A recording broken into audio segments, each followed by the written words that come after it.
I think it's always fun for me to come into the high schools and see what's going on the walls of the high school. You know that there's a lot more going on than whatever you might expect. I'm Larry Spencer. I'm one of the board members for the New Hampshire Association of Conservation Commission. And again, as everybody, we welcome you to take just a wonderful Saturday out of your life to come here and be inside. I mean, we're supposed to be outside, so maybe Jeff, we should have gone outside. That is outside. It would have been nicer. Right. I'll read Jeff's biography so I don't miss anything about him. Jeff is very enthusiastic about exploring our natural world. He's the principal ecologist for Moosewood Ecological LLC, having more than 30 years of experience in ecological studies and environmental education. He specializes in conservation and land management, planning, habitat restoration on multiple scales for a wide range of entities, including private, public, federal, state, municipalities, land trusts, and other nonprofit. He employs a systems approach to understanding the spatial dynamics of the environment, blending conservation biology with the ecology of landscapes.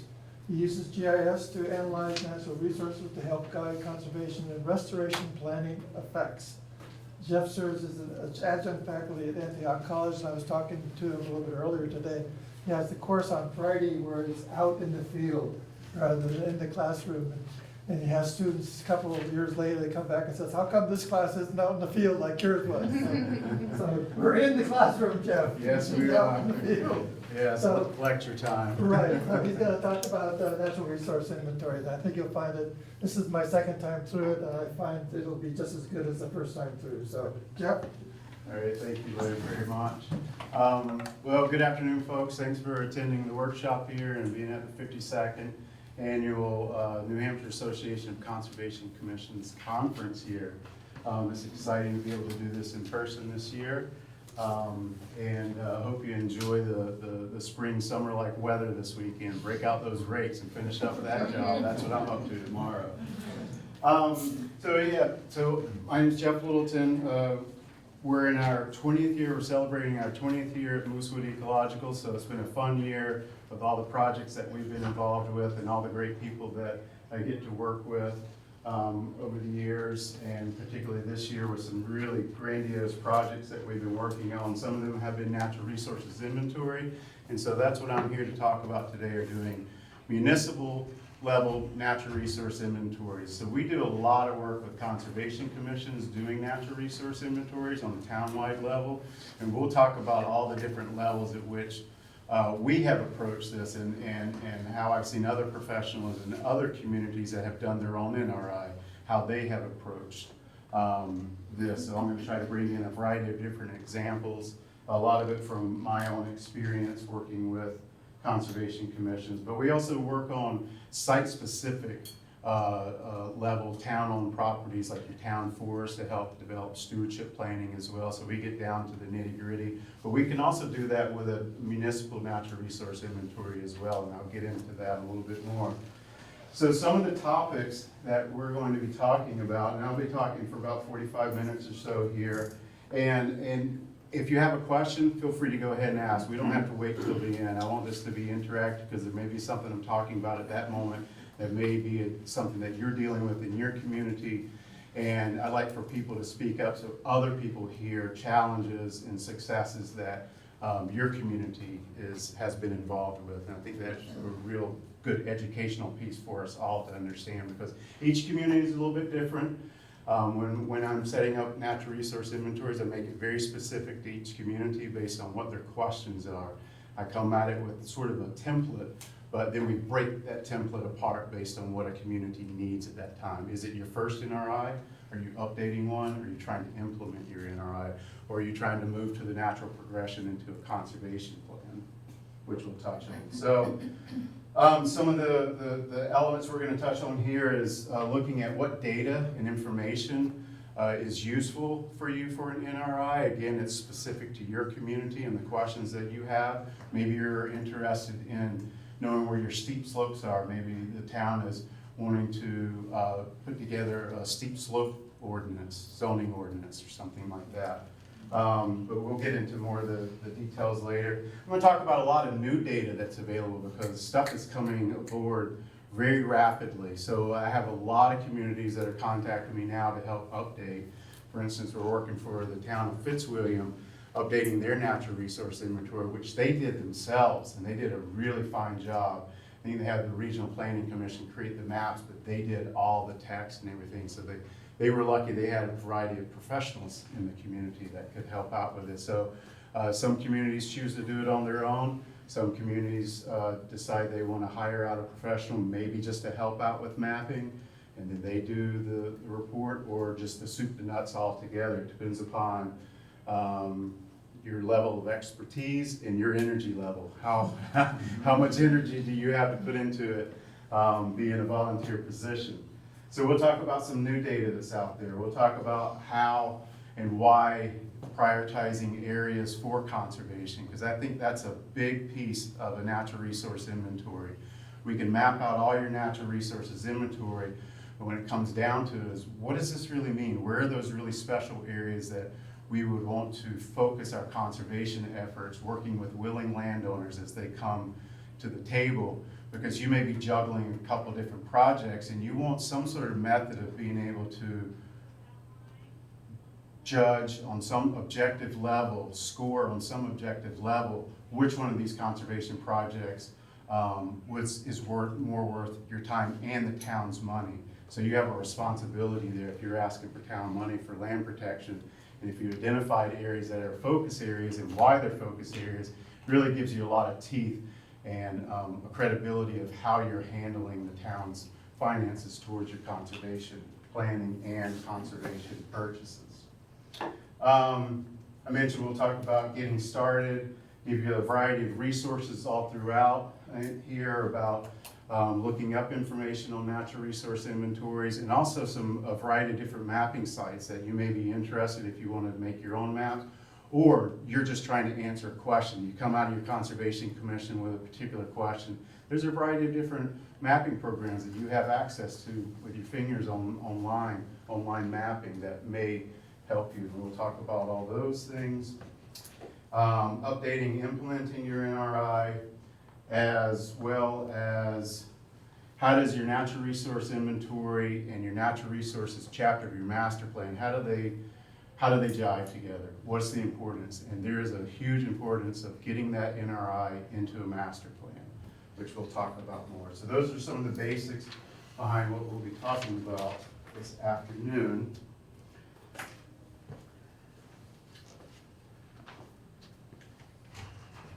So I'd like to start off with a basic introduction on what is a natural resource inventory, or what I'll call an NRI from here on out. What's your role as a Conservation Commission? Why would you want to conduct an NRI, which there's lots of reasons. I'm going to hit some broad subjects here. Some uses of an NRI, which is very broad too. I'm just going to give you a little taste of a variety of different ways I've seen communities use it. And then what are the main components of an NRI? And again, I'm going to offer up some basic themes that I bring to the table, and then there may be specific questions the community may have that we can answer through mapping and modeling to help achieve your goals. Because again, no two NRIs are exactly the same. So just keep that in mind no matter where you are. And we'll take a poll of who has an NRI, and we'll have a group discussion about that. So again, you can share your information with everybody else if you have one. All right, so RSA 36A2 gives you your marching orders, being a Conservation Commission, to collect an index of your natural resources in your town, AKA a natural resource inventory, or NRI. So the state says that you need to conduct these searches to understand where your natural resources are. They don't provide you any funding though. So they leave that up to you to be clever and figure out how you're going to raise the money, either through town warrant articles, or maybe you get the land use change tax when areas come out of the current use. Sorry, I'm hitting the wrong button here. Yeah, out of the current use program, which a lot, we map that for communities, and it's amazing. The communities work for how many properties are enrolled in this program. It's a great sort of temporary conservation program, but it certainly serves well for both wildlife, plants, and then also the landowners having a reduced tax fee. Why do we want to conduct a natural resource inventory? Just a couple things. It really provides a foundation for informed planning, land use planning. Maybe you're interested in certain zoning regulations, maybe centered around wetlands, or maybe you've done a wetlands evaluation in your town and you realize where some really significant wetlands are, and maybe you're trying to look at those for protective measures or develop maybe different types of wetland buffers around your most significant wetlands. So that land use planning in your master planning, again, really important to get that NRI and conservation priorities into your master plan as you move forward with community development. It really does contribute a vital part to our culture and our community structure, as well as our economic structure. By understanding what we have on our landscape, how is it distributed throughout, what's rare, what's common, what areas of a community have been degraded over time, where do you see development patterns, is the community interested in more cluster development to prevent spreading out into more of the hinterlands, as I like to call it, or the pucker brush. Thinking about these areas because we need housing, we need affordable housing, we need businesses. They're going to continue to pop up. Where are some of the best places to site these so we're able to protect some of our most special natural resources? So that gets at that economic level. Identifies resources that are threatened by human exploitation and population growth. A big piece is that where you'll see a theme all throughout this afternoon is education. You'd want to conduct a natural resource inventory to educate your community on what resources we have, where are they, why are they special, where are some of those most important areas in your community, and education of town officials as well.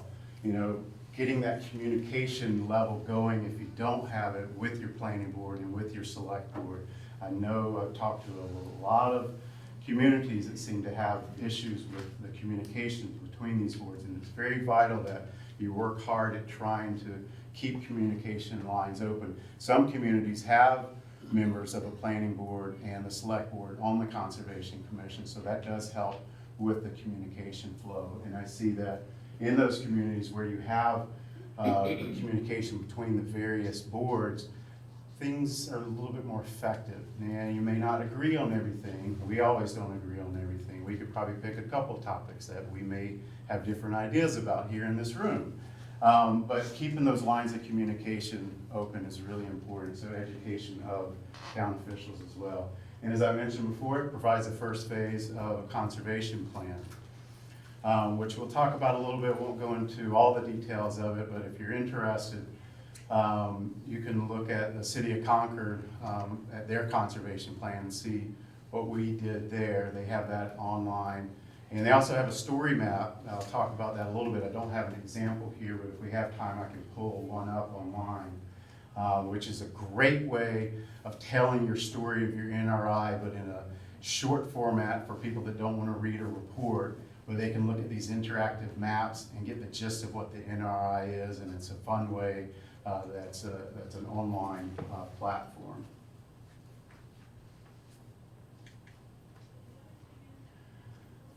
Public education and civic engagement, that's always at the top of my list on how do you use a natural resource inventory. You can develop a series of hikes, a series of talks and walks. You can support doing bio blitzes, which I'm going to talk about in a moment. Who attended the iNaturalist workshop this morning? You did, okay. So I'm barely going to touch on it. You learned an awful lot from Stephen, who he is our project manager and ecologist. Then I also call him our GIS and iNaturalist guru. He is excellent. We've been working together for many years, and he brings a lot to the table, and he's very knowledgeable about this iNaturalist stuff, and he's very fired up about it, and that's something that we're bringing to all of our communities. because it gets to that public education and public involvement piece. Again, conservation and master planning, land use zoning changes. You can use your NRI to review development proposals. Is it within an area that's identified as a conservation focus area? Or what are the resources that are on that property that are significant, that could be impacted? So it just begins that conversation. Stewardship planning on your town-owned lands. If you know what's out there, even from a basic sense, even from an armchair exercise of just mapping with existing information without getting out on the ground, you're armed with understanding the different types of habitats. Given the different types of habitats, you can come up with a list of potential species of concern that might be on the property and what you may want to consider in when you're developing a stewardship land management plan for your town forests or other town-owned properties. Restoration opportunities, particularly in wetlands. If you've done a wetlands evaluation, or if you're thinking about doing a wetlands evaluation, this can help illuminate what wetlands have been degraded, looking at restoration opportunities or mitigation opportunities to provide you with the data to submit to the ARM grant, the Aquatic Resource Mitigation Grant, which just ended recently. They've been doing site visits, so if you're interested in learning more about that grant program, it's broken down by area, basically big watersheds throughout the state. And basically it's a program, for those that are not aware what it is, it's a program if there's a wetlands impact, you have to do some sort of mitigation, and there's a couple of different ways you can go about it. You can, the developer / landowner would have to protect a certain amount of acres of land based on how many acres or the area of wetland impact.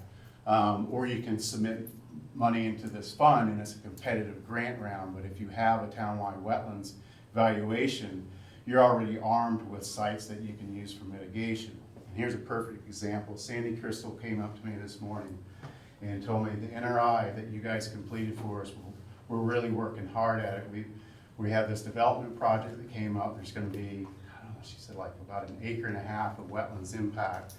And the landowner, after realizing that the town had identified these conservation focus areas, decided that he or she wanted to keep that money in the community. So now their mitigation is going into Bow where the impact is going to be. And because they did previously they did a wetlands evaluation, and then their updated NRI provided that information to ready to go mitigation project right there, not putting money into ARM, which would be distributed throughout the particular region, the Merrimack River region, but now it's being put right back into the community, which I think was really empowering. And also to prioritize maybe detailed studies. So now you have this broad natural resource inventory that may or may not have involved a little bit of site visits, checking wildlife habitats and confirming the wildlife action plan habitats and doing some basic inventories of wildlife and unusual, unique, rare plants, invasive plants. You can look at areas to prioritize for future studies. Yes, sir. I guess I don't know exactly what you mean when you're talking about mitigation. Oh, okay. Because you were talking about other wetlands, but they're wetlands that already exist. Right. So how do you mitigate something if a contractor's going to take? So, well, that's it. You are taking away certain functions and values. And so part of the mitigation process, if you're taking that away, one of the things that this landowner is doing by putting the money back into the community is looking to protect a wetland that has those particular functions and values that they're impacting. So that's their mitigation process. Anytime there's going to be impact to a wetland, you have to do something to mitigate, to offset what that impact is going to be by either purchasing land and wetlands as part of that mitigation project, and that means protection of it, not just purchasing it, but purchasing the conservation easement, or maybe purchasing the land, donating it to the town, or putting money into this aquatic resource mitigation fund. So anytime there's an impact for those that have had to deal with that on your conservation commissions, the development comes up, subdivision development, business, whatever, it isn't, it's gonna show some impact, there has to be some mitigation So measure. there are state regulations that explain or define what a proper mitigation might. They have a variety of different types of mitigation. It used to be you could even create wetlands. I don't think they're doing that anymore. Because the ones that I've seen that were created are definitely not performing the functions and values. Maybe a little frog pond at best. Down in Laytown right now, Yeah. a project, Yeah, much you can say about it right now. yeah. I disagree with it, but that's how they resolved it. Yeah. Make some new wetland. which- Well, and hopefully they have some sort of monitoring that's gonna go along with that. I know originally, I'm not involved with a lot of mitigation projects. I identify sites that are really important. So that helps begin that process, and then it's left up to the town and maybe working with the certified wetland scientist and the developer and all that. That's the stuff I stay out of. But I know when they were first doing this, it didn't really require much monitoring, so you didn't know how that wetland was evolving over time, what measures needed to be put in place to create the conditions for that mitigation to be effective for what you took away. It's sort of like build it and then kind of walk away. And there really needs to be that monitoring aspect to say, this isn't really functioning what it was supposed to do. You need to do something, elevate this a little bit, yeah. So if the developer is taking away an acre or so of wetlands, you're saying that the developer can choose, well, the town can pressure the developer to, for an equal amount, put money back into the town to protect another piece of land that's equally valuable to what he's impacting. That's part of it, but there's also a little, DES would weigh in on that, and basically, I think it's a 10-to-1 ratio. If you're impacting 1 acre of wetland, you need to protect at least 10 acres or more. That's my understanding of it, but DES would be stepping in as well. And the developer has the choice on how they're gonna mitigate, but if the town comes in and says, well, we'd like to see this particular wetland over here protected, that may persuade them that, well, maybe our negotiations may go a little bit smoother if we, help out the town and help them do what they would like to see done. So, but that's a project by project by personnel sort of issue. Yes. Does it have to be a major impact? Is there, before they're asked to do a mitigation, does it have to be, on that dredge and fill application permit, does it have to be a certain size wetlands or a certain size of impact before that mitigation? There may be a threshold, I'm not sure. That would be a good question for the Wetlands Bureau at DES. And Mary Ann Tilton's here today. She's talking about wetlands this afternoon, so if you happen to bump into her, she would be able to easily tell you that.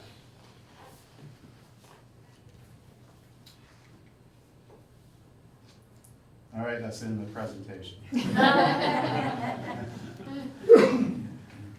Oops, I'm going backwards.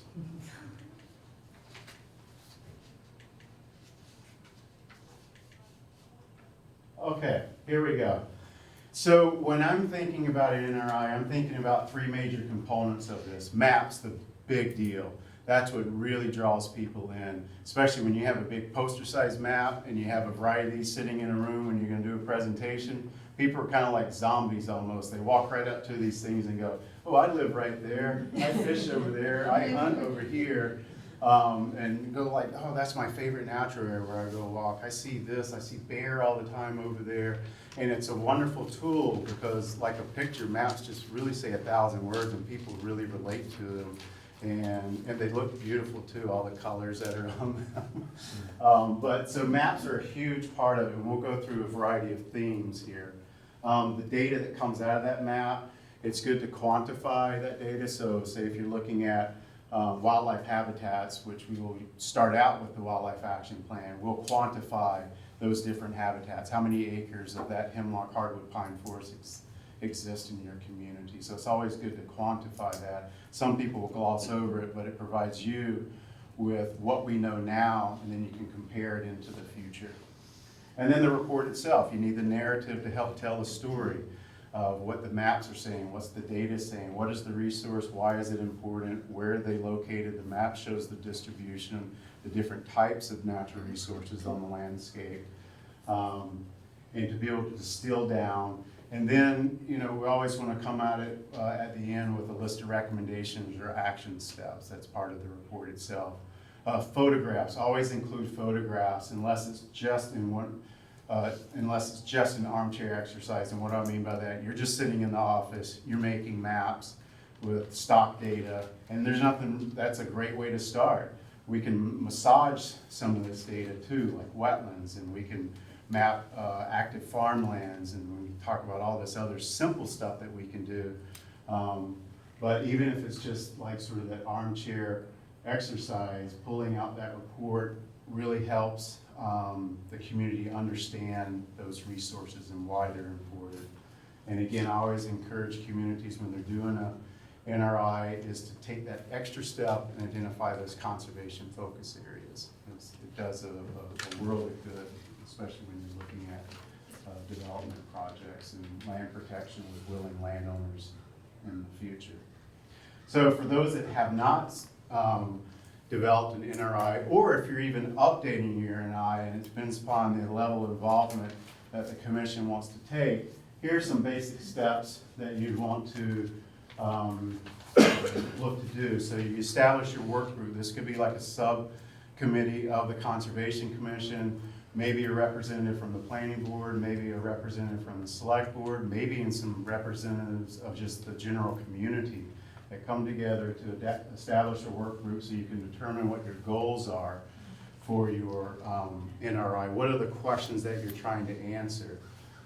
Some communities have very specific questions, and some communities say, well, we're looking for you to help us with that. Well, how can you help us? So, but trying to determine what your goals are. Well, you know your study areas, it's your town. And then the review of existing documents. There's a lot of information that's known about each of our communities here in New Hampshire. Some have more than others, depending upon how many studies have been done, but town forests, you may have forest management plans or stewardship plans. Maybe you have done some sort of ecological inventory work on some of these lands. You know, we tap into Natural Heritage Bureau all the time. Those guys there, Bill Nichols and the whole crew, gathering as much information as we can to know about a community, tapping into Fish and Game to see what they have for data, especially for fish stocking surveys, which you can actually see that online. You can go do a Google search or go on Fish and Game, and you can see where they've actually done shock surveys, so you can understand what fish are in particular streams that may be in your community. So there's a lot of data that's out there. Maybe you have a volunteer lake assessment program, a lot of water quality data that comes out of there, or a river assessment program, just a whole slew of information that's out there. And then also existing GIS data. Maybe you, from your previous projects, you have some GIS data. Maybe someone did a vernal pool modeling project and went out and did some vernal pool sampling to verify these. You have this existing information already, so you're not recreating the wheel. You want to know everything you can about a community, and sometimes there's an awful lot of stuff that's known. You want to develop your report outline and then also develop a budget. If you're going to hire a professional to help you out, figure out what that may cost. If you're doing it yourself, there's not much of a budget that's involved, just the direction and doing the work. So those are some of the basics. There's a ton of information that's at your disposal out there these days. You can take a look at, well, the NHACC website. Barbara and her gang has developed all sorts of resources centered around natural resource inventory, conservation planning.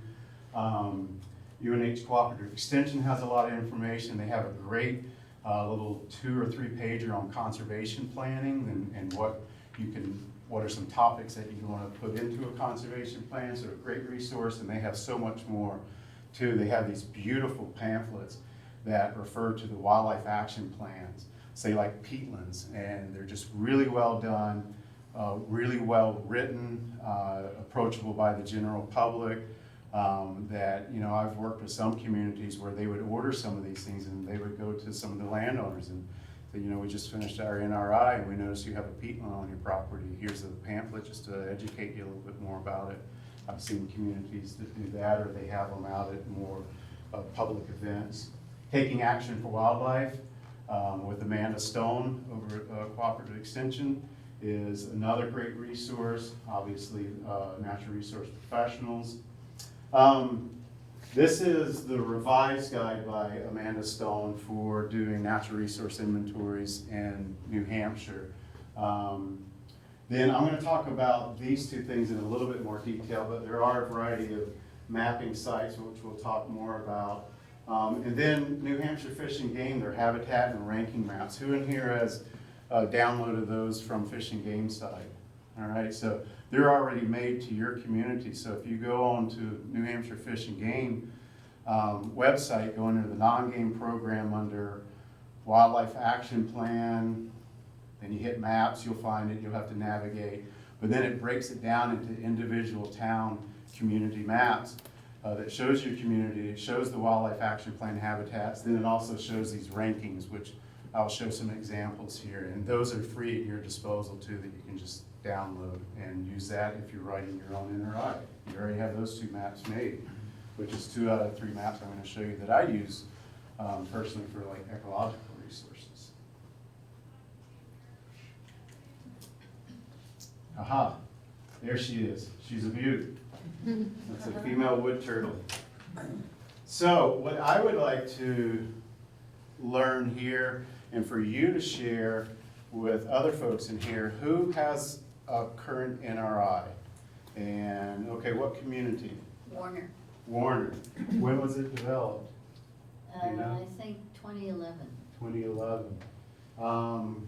Have you developed conservation priorities Yes. in your community? You have? We're gonna be Excellent. updating it next spring. Okay.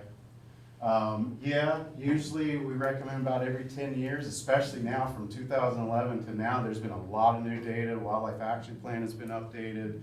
NWI, the National Wetlands Inventory, has been updated. There's a lot of stuff out about climate change and landscape resilience that you can incorporate. There's a lot of good information out there. In what ways have you used your NRI? Conserving properties. Yeah. We're doing a groundwater protection project now. Oh, that's great.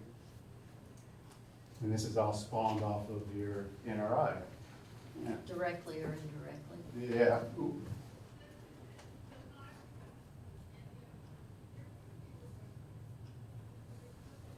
All right, great. Anybody else? Yes. Yeah, so I joined the Conservation Commission about 18 months ago. I'm in Thornton, New Hampshire. Yeah. And so, you know, we never even talked about the NRI.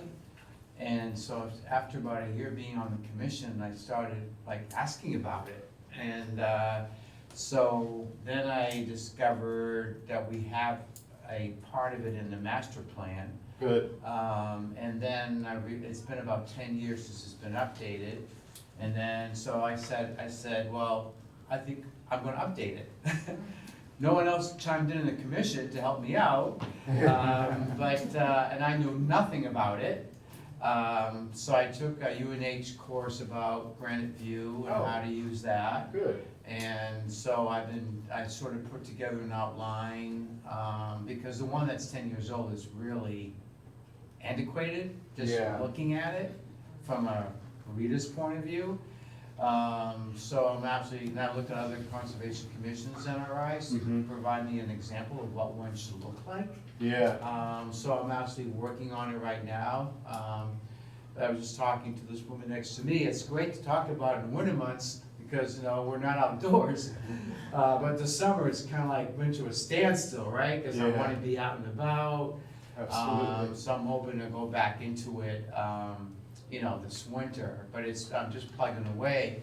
But the master plan has to be updated by next year. So Yeah. obviously, there should be some interest in the NRI to help with the master plan being updated. So now I'm just plugging away at it, but I see down the road that we will have to get someone professional to like clean it up. You know what I mean? Like, I mean, I'm not a technical person whatsoever.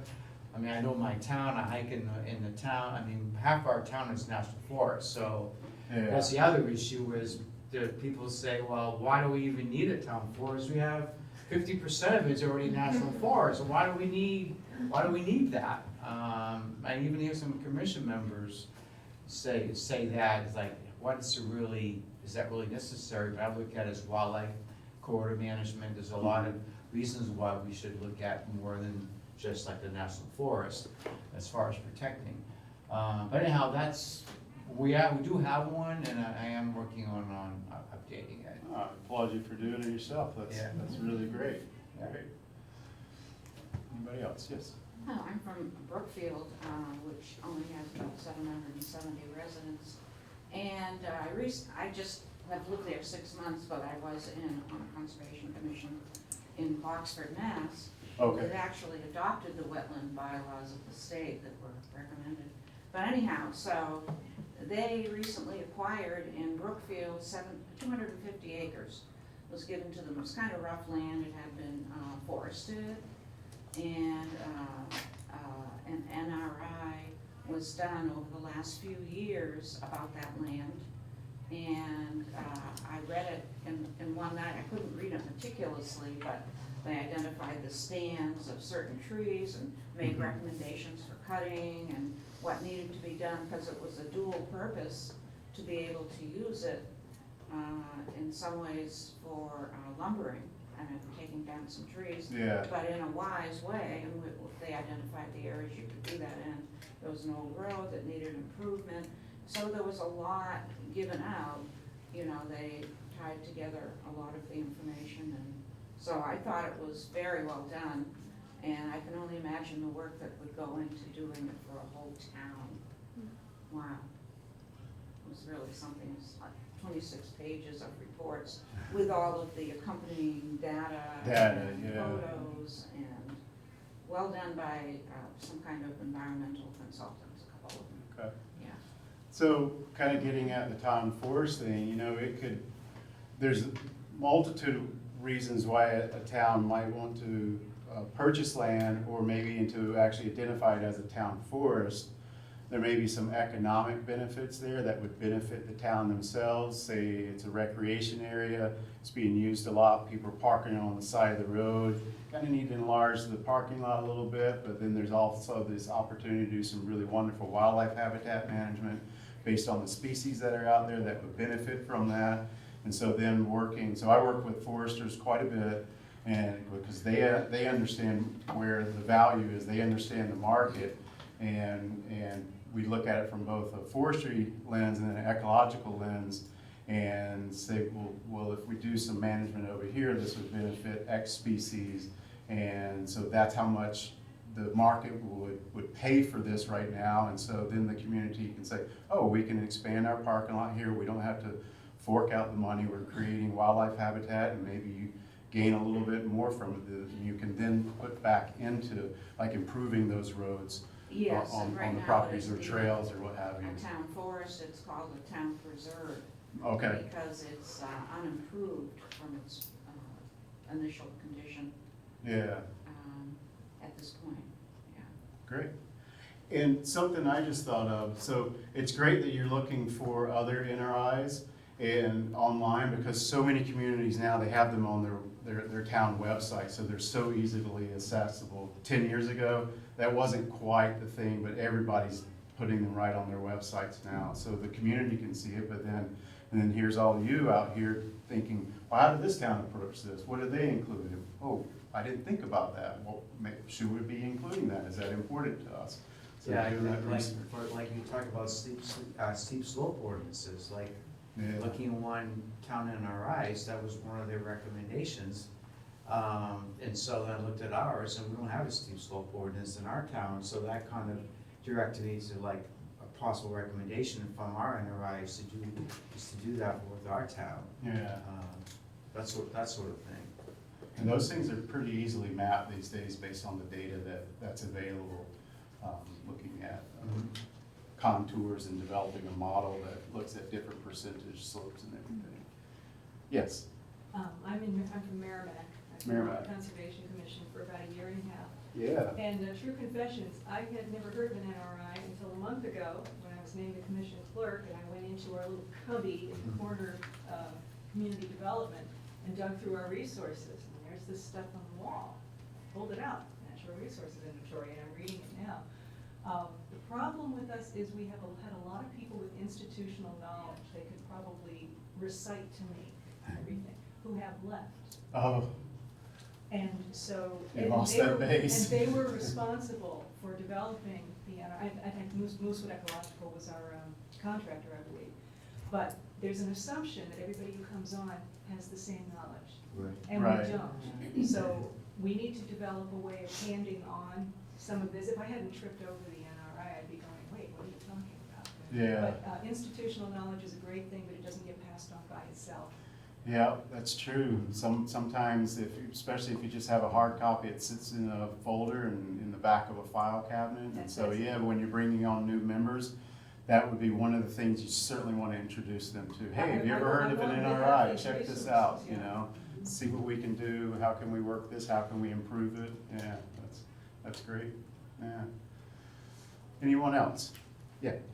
14 years ago, we do individual properties rather than the whole town. Yeah, So 14 years ago, we did 2 forest management plans. yeah, And about 4 years ago, we did a cut based on those plans. And then we did on one property about 4 years ago, an NRI, a small beaver dam bond property. And then on the two properties that we did the forest cut, we did 2 NRIs on those after the forest cut. uh-huh. And we'll be coming back another 10 years later to do, Just an to updated. monitor and see how things have changed over time, yeah. And it's interesting, we just had a request from the USGS to do a PFAS test on one of our properties. Really? Yeah, because apparently there's a program throughout the state and they want to find out whether, where that stuff is Yeah. distributed. Yeah, that's a good program, considering what's happened in the past. Right, no, year. it's not- Yeah. You had your hand up. So I'm from Wolfboro, Oh, my yeah. neighbor. And we have one that was done, 2011, same year as yours, and so it needs to be updated, and I agree with, I've actually been on my conservation commission since 2005, and I don't think I even was aware that we had one until many years into it. I think we were going out for a piece of property that was identified in the NRI as our highest point in Wolfboro, and we wanted to acquire the land, put a hiking trail, and we were successful in that.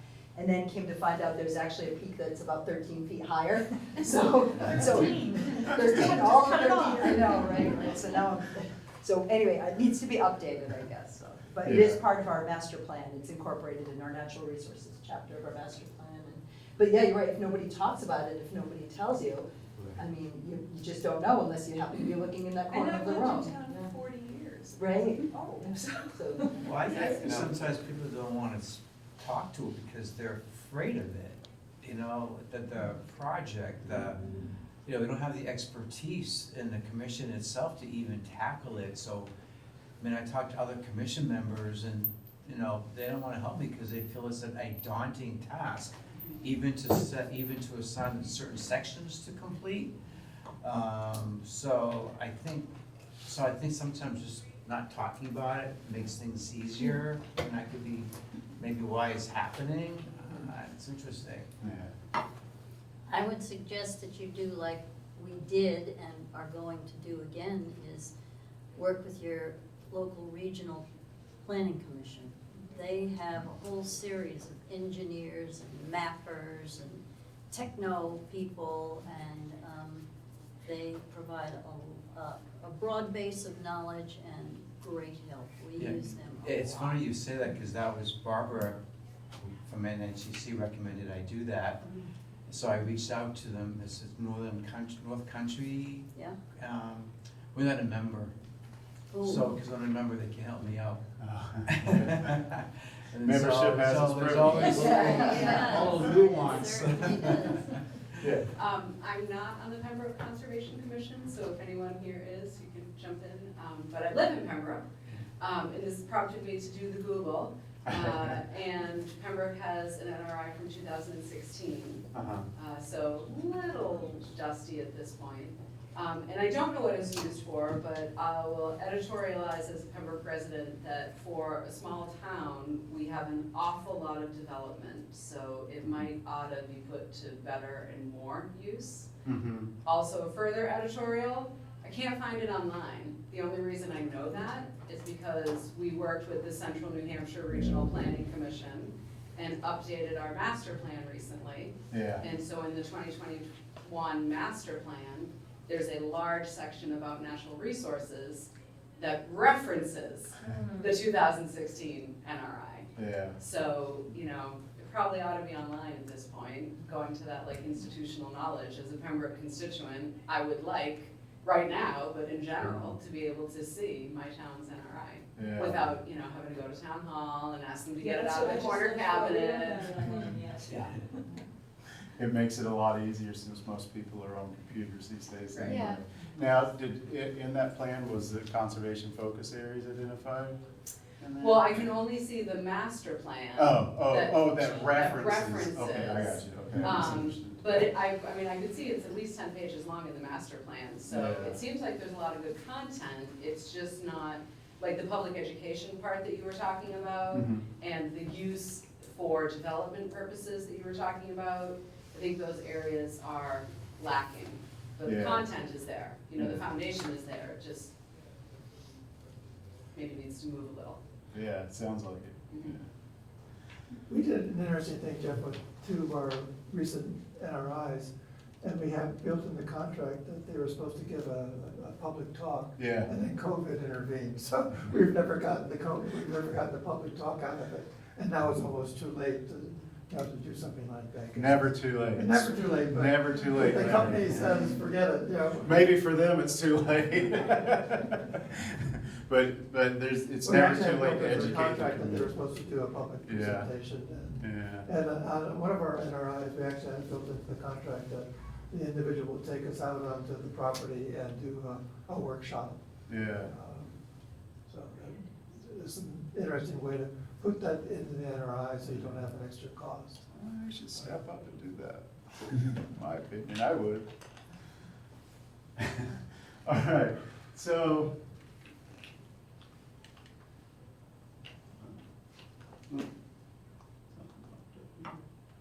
Well, thank you for sharing your thoughts where you are in your communities. Everybody's in different levels, and yeah, some people don't even know that are joining a conservation commission that there is an NRI for the town. A lot of people in the community may not even know what an NRI is, so again, that education piece is really important. And then it should be like the first task on your conservation commission list for new members. Provide them with the NRI, and then test them after they read it. Yeah. Provide them with a quiz. So what I'd like to talk about now are a variety of different themes that I've seen in common with a lot of NRIs. Again, there's some special pieces that may be woven into some of these, but this is our basic approach and what I've been seeing as a common theme.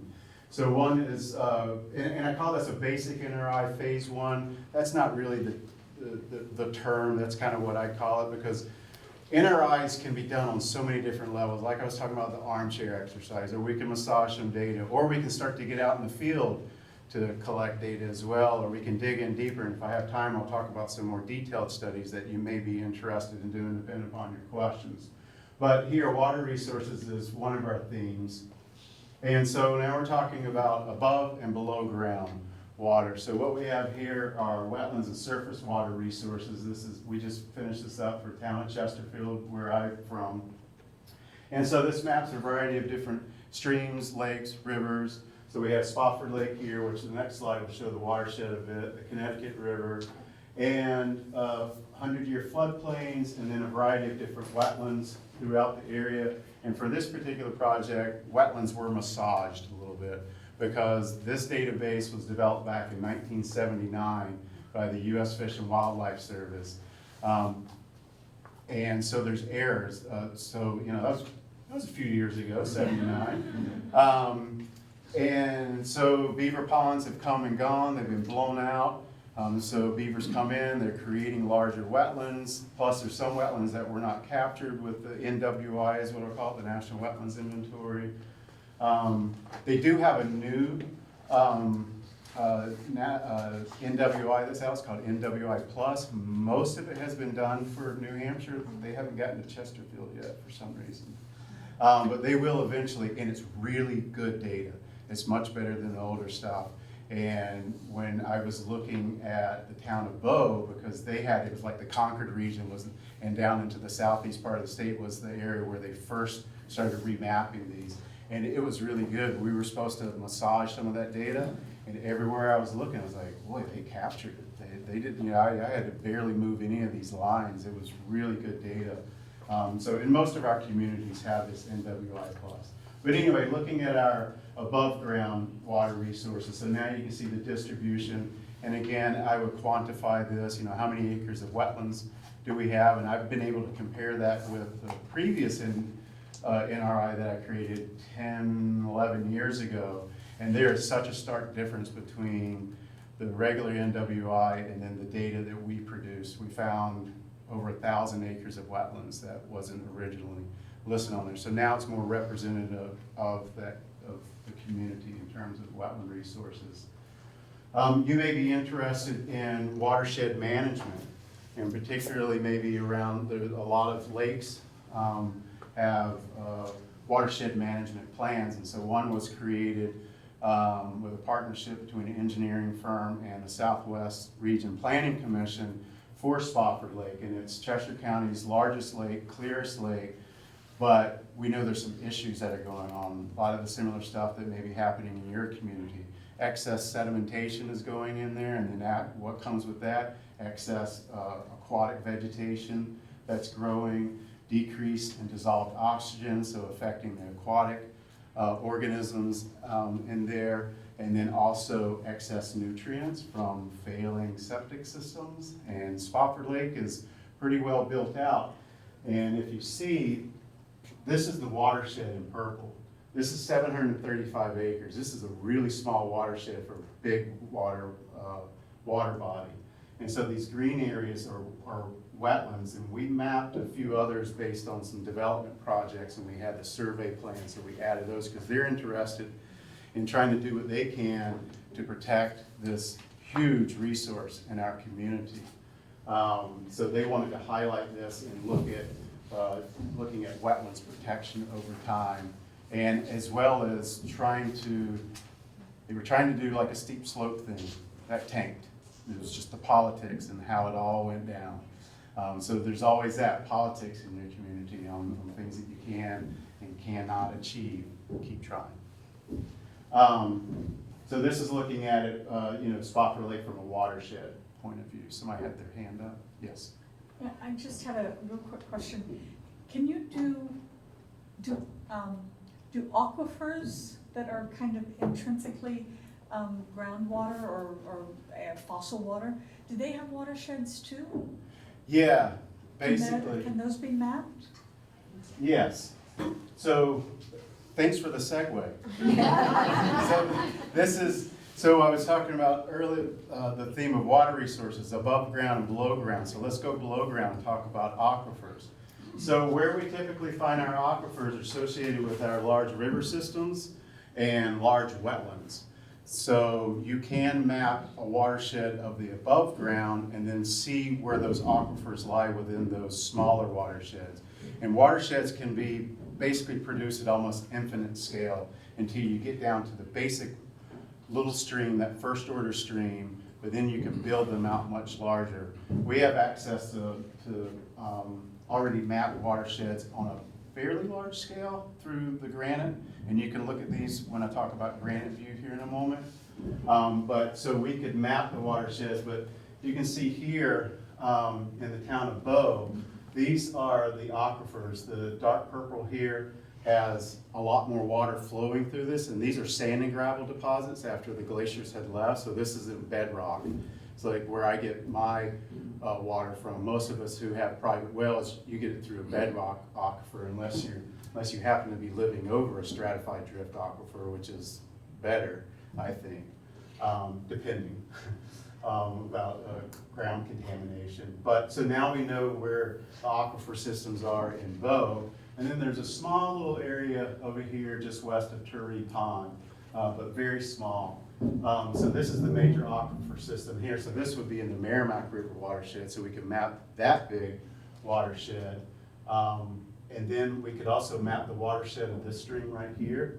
And so I'm talking about you get down to really fine scale. This stream enters into the Merrimack right here. And so this stream is over top of this watershed, this aquifer system. So basically we could take a topo map and draw a polygon around there, and then you can see how much of that aquifer system is within this particular watershed. So my point is, watersheds can be nested in one another. You have the Mississippi watershed, huge, tons of smaller watersheds all throughout that area. And now what else we included here, which I always like to do, is called favorable gravel well analysis. This is data, you have to contact DES to get the data. It's not readily available on Granite, but it's publicly made so that communities can start to take a look at identifying potential future community water supply sources. So DES worked with the Forest Society, and this is, I think, their second version. And basically what it looks at is these aquifers, these stratified drift aquifers that have high volume of water and good water, so quantity and quality. From the best that they can tell through their modeling, they identify these little sites in the brown, so dark brown and tan. Darker brown has 150 gallons per minute plus. That's a lot of water. And that's what's estimated. You'd have to actually go out and test and all that stuff. But they did this for the whole state, so now the communities are empowered to say, these are some of the sites that if we want another community water supply that we might want to investigate first. And this takes into account DES's known and potential contamination sources. So they bring all this data into the mix, combining it with where the highest flows are. So this data is available for everybody. You can actually find a map online. It might even be on the Forest Society's website. I think it is. It shows the whole map of New Hampshire that you can then zoom in on. I'm going to talk about the New Hampshire Wetlands Mapper. I believe that data is in there as well. And that's a site that you might want to check out, even if just for information, unless you wanted to absolutely make maps. And then these are just some wellhead protection areas. So this was something specific that Bow wanted to have on their map to show where these wellhead protection areas are, because these are all wellheads located in these circles. All right, so the second thing I want to talk about quickly here are ecological resources. I typically put in 3 maps here, or 4. So these are some things that you'd be interested in. Absolutely, wildlife habitats you want to map. This is readily available data, again, through the Wildlife Action Plan. Recently updated in 2000. They update this data every 5 years, so in 3 years. They'll be updating the wildlife habitat data, and their models get better over time. And so we just use stock data here. If you're doing any field work, you can check these data and then refine that mapping. For this, the community was interested in mapping farmlands. So we mapped grasslands and replaced our data with Wildlife Action Plan's grassland data. So this is way more accurate for the town of Chesterfield, because Wildlife Action Plan, and it's their modeling, it's just there's always some error in any kind of mapping. They showed this as being a grassland down here when it's like a wet meadow. So from a satellite point of view, it looks like a grassland. And it's sort of functioning. Those were our grasslands before we came here and started clearing lands, was our wetlands and beaver meadows. Always bringing in these rankings, and these two maps are the ones that I was talking about that you're able to get and print right off Fish and Game's website. So this is one of your tools of many that you'd want to consider when you're looking at identifying conservation focus areas in your community. So the pink area are the areas that are the highest ranked in the state. The green areas are the highest ranked in biological region, and then this tan orange color is supporting landscape, so it's buffering these other really important areas. And so there's a theme that's happening here. This is Pisgah State Park. So Pisgah all the way up to California Brook, which this is a big conservation focus area and has been for decades, is what Wildlife Action Plan are saying is important. Same thing over here on Wantastic Mountain, Madam Cherie, and then up in the northwest area, and then around Spofford Lake. So this is one of the tools that can drive your conservation planning, but not your only tool that you should rely on.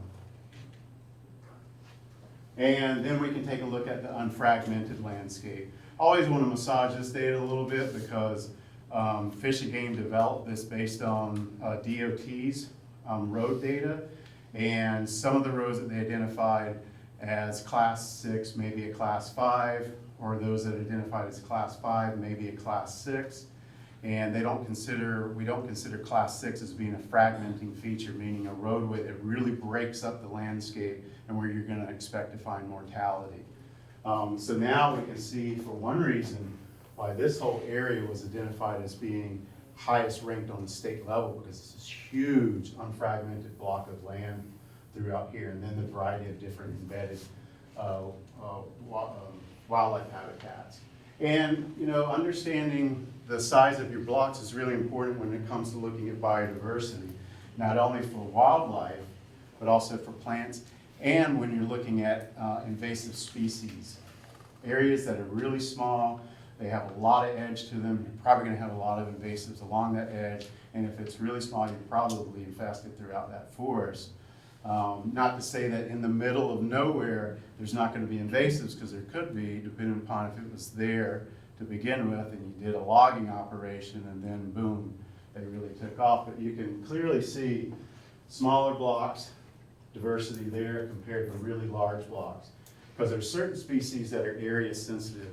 Even little birds like little ovenbirds and some of our thrushes and a variety of other birds, they really need big, unbroken tracts of land for high fidelity, for high fitness to be able to reproduce over time. Sorry, is that list publicly available? Is that chart publicly available? In any of the reports that we've produced, but I could send it to you if you give me your email. I'll be happy to share it with you. Yeah, it's an important tool because it really does show people why these big blocks of land, and then as you fragment them more with developments, what does that do with that diversity trend, and it goes down. So I'd be happy to share that with anyone. So then the third theme, I call the working landscape, agriculture and forest resources. Most communities have approached this from a soils point of view. So using the Natural Resource Conservation Service soil data, because you can tease out some important farmland soils, prime farmland soils, and soils of statewide and local significance. And they have certain definitions. So prime farmland soils are is the best of the best in your community. But it doesn't mean that Larry's been growing food on his property for a really long time, and he's been adding all sorts of amendments to it, and that might be a richer site than some of these prime farmland soils. So it doesn't get down to that sort of level. This looks at it from a much larger point of view. But if your community is interested in protecting farmlands into the future, then this is a good base to start with. Where are the good soils in your community? Where are they thought to be? And then also what we did, we overlaid active agriculture land through aerial photography interpretation like we did with Chesterfield. So now we can take that data of active farmland, put it on top of these soils and go, wow, that existing farm right there is on top of prime farmland soils. And with farmland succession, how things are going these days, There's not as many people going into farming, and then the people that are farming now are kind of up in arms on what to do with their property. They want to keep seeing it being farmed, but may not have someone to farm the land. What are they going to do then? So if farmland protection is of interest in your community, these are some nice resources to take a look at. So for instance, here is, I think this is just like a hayfield, but it's over prime farmland soil. So that means it's already open. Have you ever paid to have a forest cut and stumped? That's a lot of money. And can you imagine the colonists doing this back in the day? Clearing 80% of New Hampshire, where now we're 80% forested. That was a lot of hard work. So being able to try to get back to this takes a lot of resources, a lot of time, and a lot of money. So if it's already open, sitting over really good farmland soil, that's probably a good place for some conservation with the willing landowner. With forest resources, we can go in a lot of different realms, but this is just a simple map, again, using those NRCS soils data to look at where some of the prime areas for hardwood production and for softwood production. So these areas in tan have been ranked really high for hardwood production, meaning that it grows them fairly fast based on the soil conditions that are there and good quality. You know, sometimes it can be hard trying to grow a particular species in a particular area when the site's just not suited for it. These areas in yellow, it's not saying that you can't, but some sites just create a difficulty. The trees grow slower, maybe they're not as really good quality. The areas in yellow are for basically white pine. And where do you see these associated with? Mainly our streams. That's where our real sandy soils are, and pines do really good in sandy, well-drained soils. You can overlay a variety of other different data with this if you know where, if you look, depends upon your questions, your interest, looking back at intents to cut and looking at aerial photography, seeing where shrublands are, which is a diminishing habitat here, a very sort of rare habitat that rare species are associated with. Same thing with grasslands. These are limiting habitats on our landscape. Then sort of a final thing, and this is what's recommended for basic NRI, are these particular themes, and then conservation lands. We work really hard with communities to try to develop as best we can a true representation of the conservation lands within your community. We start out with base data from Granite, and then we start to realize, oh, I see Audubon has some land here, or maybe Forest Society, or whatever local land trust. We contact them, say, mind sharing with us your updated conservation lands data layer? And then we get everything we can, then we sit down with the commission and go, what's missing here? What are some new lands that didn't get into that database? Because the community is pretty well knowledgeable of conservation lands, particularly Conservation Commission. Because if you're developing conservation priorities, revolving into a conservation plan, you really want to know your distribution of conservation lands, because that really plays into sort of if you're developing these connections between conservation areas, particularly if you're looking at wildlife corridor development, connecting these lands into, you can even call it like an ecological reserve system for your community.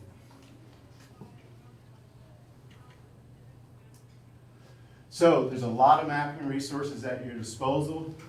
Granite View, easily accessible. I think it's called the New Hampshire Portal now. They changed a little bit. And when they did, I got to the site and I'm like, how do I download aerials now? I'm like, oh, like deer in the headlights. I had to call Steven. Steven, what do I do? It took me like 2 seconds once I talked to him. So, but they still have this Granite View on there that you can access a variety of different data layers, toggling them on and off just for curiosity. Maybe, again, you're looking at a particular proposed development. How can the Conservation Commission weigh in with the Planning Board, your concerns about that? TNC resilient and connected landscapes. This is some interesting stuff. Really set at a regional level, but you can still distill it down to your town level, and that would be another tool. And what that does, they did a lot of modeling looking at things like geophysical diversity of the landscape, biodiversity, connectedness, meaning they did this modeling of looking at where the critters would be moving, and not just animals, but wildlife. How are they gonna move over time as our planet warms? Are there avenues, are there ways that plants can migrate from point A to point B to point C over time? So there's some really interesting literature that's also associated with that. If you just type that in, you'll come up with the website, play around with their data. The wetlands mapper I mentioned before as well, I believe that favorable gravel well analysis is on there as well. Yeah. Okay. Till it's in, I thought it was done at 2:15. No, it says NHACC at 2 o'clock. Oh, I'm sorry. All right, so I was wrong. So anyway, wetlands mapper, you can check that out. DES aquatic mitigation mapper, so you can take a look at that aquatic resource mitigation fund. Consultants, and then what's really cool, wildlife corridor mapper. I didn't realize they had this available out there. Fish and Game has developed a new wildlife corridor model, and we're using it for a big project up in Canaan and Dorchester right now for land conservation. But I found out that this is online, so you can take a look at it and see where they're mapping potential corridors in your community. Another piece in your planning toolbox. Oops. Okay, so I'm going to end here with conservation priorities and doing what we call co-occurrence analysis. So one of the things that we do is these parcel-based ecological assessments. It's a model that we run in a GIS that scores every property on the same topic, but you have a variety of choices. Like here, parcel size.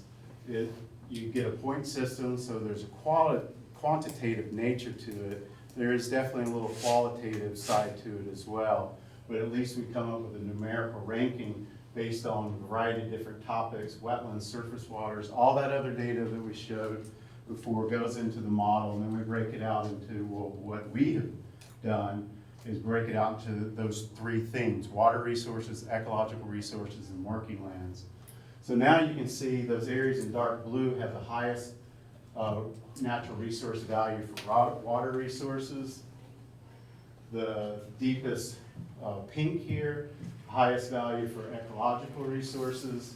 Then our working landscape, the darkest brown here, have the highest in value for agriculture and forest resources. And then we pull this together, and Stephen does something magical in GIS that I can't even begin to tell you. I was like, don't even try to explain it to me. You know what you're doing. You do your magic. But basically what it does is it combines all those three elements together. He does some sort of smoothing factor in there. And now we're able to identify those three different themes all coming together to identify conservation focus areas in the community. This darker color being the high priority, lighter color being sort of a moderate priority, and then low priority here in yellow. So this gives you as a Conservation Commission your marching orders to start working with willing landowners that are in those areas. But it doesn't mean any parcels that lay outside of these isn't important, just the model didn't catch it. So you always want to do your site visits when people are willing to do or interested in putting lands into conservation. Sort of your due diligence. We don't have time to go into. Clarifier, I know you're up against time, but this co-occurrence stuff, Yeah. did you just leave the basic NRI? Right, like the co-occurrence stuff, is that, would you recommend that in a basic NRI? I No, would. You would? Yeah, Okay. yeah, I do, because Okay. then that identifies your conservation focus areas, and then you take that NRI and you get it into your master plan. So not only do you have where your resources are, now you've identified where the really important areas are. Okay. And that gives you a little bit more teeth when you're doing conservation planning. Absolutely. Fair And enough. then that natural thing that would flow from this would be the plan itself, the conservation plan. And I have time for maybe another question. Yes? I'm just wondering how much you have to research the border towns of the one that you're doing and how that comes into play. Yeah, I definitely do that. So at your fingertips, you can take a look at what's known for rarity in your community by going to the New Hampshire Natural Heritage Bureau. They have a publication on there that says rarity by town. And so it's all the towns in New Hampshire, so you can go to your town and then see what's rare between plants, animals, and natural communities. And then you can take a look at the surrounding towns as well. But then all that other information, like that VLAP information, the Volunteer Lake Assessment Program, is it in a neighboring community and then that stream flows through your community? What are the ramifications of that? So yeah, understanding what your adjacent communities have for resources, also understanding what they're doing in terms of their conservation work, because there's ways that communities can work together on preserving resources, because we know these things don't obey boundaries, right? They lay across. So working with other communities is something that I push for you to do. And it's not a bad idea to try to come up with like a yearly or biannual sort of meeting with these adjacent conservation commissions, because you may have some similar goals, you may not, but if you do, it's like, okay, how can we work together for these land protection projects that we both can benefit from? Well, I think we're out of time. Thank you so much for joining us this afternoon. I hope you enjoy the rest of the day and enjoy this nice warm weather tomorrow or this evening.